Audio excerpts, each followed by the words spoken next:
എല്ലാവരും ആഗ്രഹിക്കുന്ന ഒരു നിവിൻ ഈ സിനിമയിൽ ഉണ്ടാവില്ല. സൂപ്പർ സിനിമയാണ്. ഞാൻ കുറച്ച് ലേറ്റ് ആയതുകൊണ്ട് ആദ്യമൊക്കെ കുറച്ച് കാണാൻ പറ്റിയില്ല.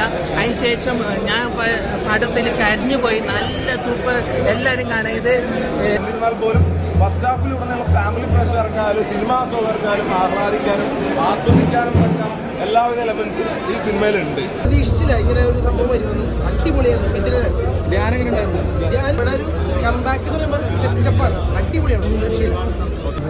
അത് ലീഡിങ് ആയിട്ട് നിവിൻ പോളിയാണ്. എന്നാൽ ധ്യാന് ഒട്ടും മോശമില്ല. എല്ലാവരും നല്ല രീതിയിൽ തന്നെ ചെയ്യുന്നുണ്ട്.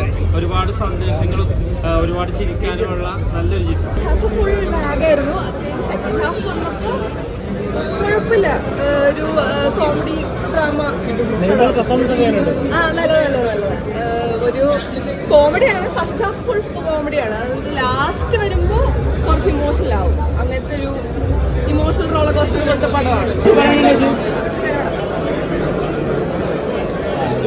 മലയാളി ഫ്രം ഇന്ത്യ എന്ന് പറഞ്ഞു കഴിഞ്ഞാൽ പണ്ട് ആൾക്കാർ പറഞ്ഞ പോലെ നമ്മളെല്ലാം ഈ മലയാളികൾ നാട്ടുകാരെ കളിപ്പിക്കുക, പറ്റിച്ചു പോകാം. പക്ഷെ ഇത് മലയാളികൾ എന്താണ്, ലോകത്തുള്ള മലയാളികളുടെ ഒരു ഫീലാണ് ഈ സിനിമയിലൂടെ നമ്മൾ കാഴ്ചവെച്ചിട്ടുള്ളത്.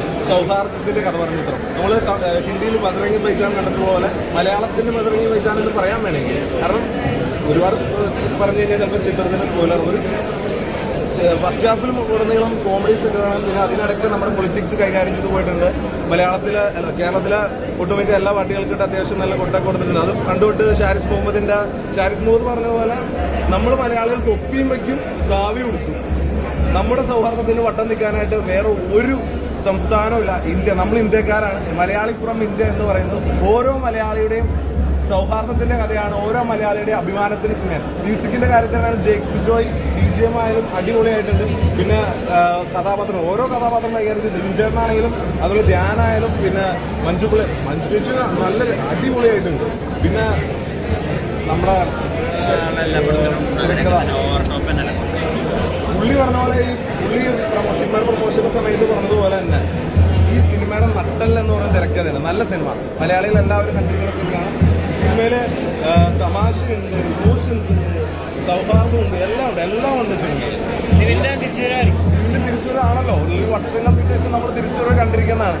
നിവിൻ ഈ മലയാള സിനിമയിൽ എങ്ങോട്ട് പോയിട്ടില്ല, ഇവിടെ തന്നെ ഉണ്ട്. എല്ലാവരും ആഗ്രഹിക്കുന്ന ഒരു നിവിൻ ഈ സിനിമയിൽ ഉണ്ടാവില്ല. നല്ല നിവിൻ പോളി ഈ പാറ്റി തന്നെ പറയാം. ഈ സിനിമയില് പാറുകയാണെന്ന് തന്നെ പറയാം. അത്രയും മനോഹരമായ ഗംഭീര പെർഫോമൻസ് ആണ് നിവിൻ പോളിയുടെ. ഇഷ്ടപ്പെടാത്ത ആള് ഈ സിനിമ ഇഷ്ടപ്പെടും. നല്ല എന്തായാലും 100 കോടി അടിക്കുന്ന എനിക്ക് 100% പ്രതീക്ഷയുണ്ട് ഈ സിനിമയിൽ. അപ്പോൾ നമുക്കൊരു അഗ്നിച്ചിറകുകൾ എന്ന പുസ്തകത്തിന്റെ ഒരു ഉപദേശമാണ് ഇത് കൊടുക്കുന്നത്. ആ കുട്ടി ഒരു അച്ഛൻ പറഞ്ഞ കഥയിൽ കുട്ടിക്ക് വിജയകരമായി